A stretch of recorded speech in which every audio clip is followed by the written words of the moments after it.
When you fail to plan, you're planning to fail. Peter Side, let's wrap up this discussion this way.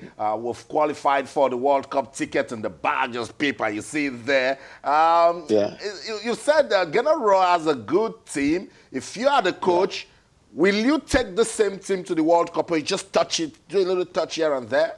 Yeah, there has to be touch-ups. There has to be touch-ups. We're struggling with one or two positions in the team. And 8 months is a very long time. Between now and then, a lot of players will lose form. So players will get injured. So we need to begin to search. And you'll begin to see emergency Nigerians will begin to appear now because we've qualified for the World Cup. You'll hear German, somebody in Spain saying he's a Nigerian that didn't want to be called a Nigerian. But we need to begin to scout and see right players that we should take to the World Cup. I think we're going to do well. I was asked a question earlier. I think we're going to do well, but we need to prepare not just to go and participate. And that is the problem I have. We don't go to participate at the World Cup. We go to win the World Cup. We must have that mindset. Brazil, Germany, England, they can't say we're going to participate, we've qualified for the World Cup.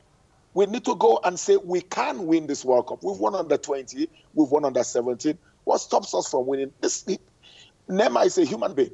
If you kick him, he will scream, just like any of our Nigerian players will. So we have to have a different mentality, but it starts with the leadership of the FA, then it will trickle down to the players. Peter Saidida, we must say thank you so much for your time on the program. And as you said, we're going straight to the administrators now. Get to work. Thank you so much.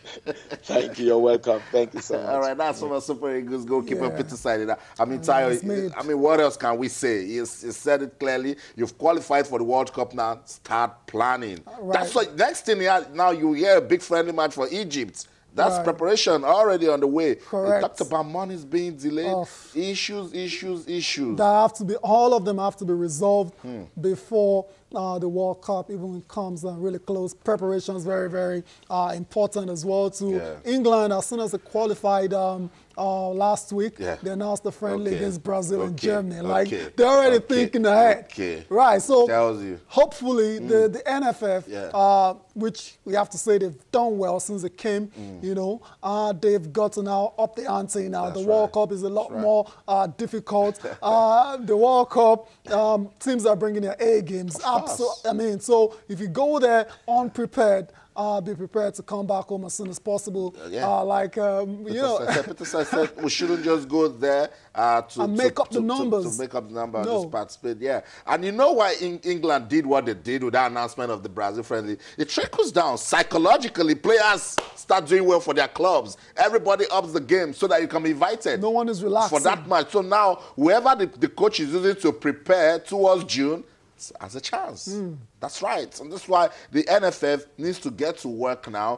Start talking to everybody that you need to talk to. It made a very important point. This is emergency Nigerians that will pop up now and say they love their fatherland. And all the while they've been in Latvia, I've not heard about them. They want to go to the World Cup now. Well, fair play to them. I mean, they can decide to be Nigerians whenever they like. The coach, obviously, will have to make a decision on those kind of players. But like Peter Side said, there are a couple of problematic positions in that team that still needs to be resolved. And who knows, perhaps it's an emergency Nigerian that will solve that those situations. But time will tell. Fingers crossed. Coach Ghana Raw, has to do what he has to do. That's right. The Super Eagles, they've been good. Tired. The message is sustain the momentum. Absolutely. And Peter Side made it clear that, we're not saying players will lose form, but 8 months is a long time from now. Some players will drop form, others will, get God forbid. There you go. All of those things. So start looking for an environment where you can,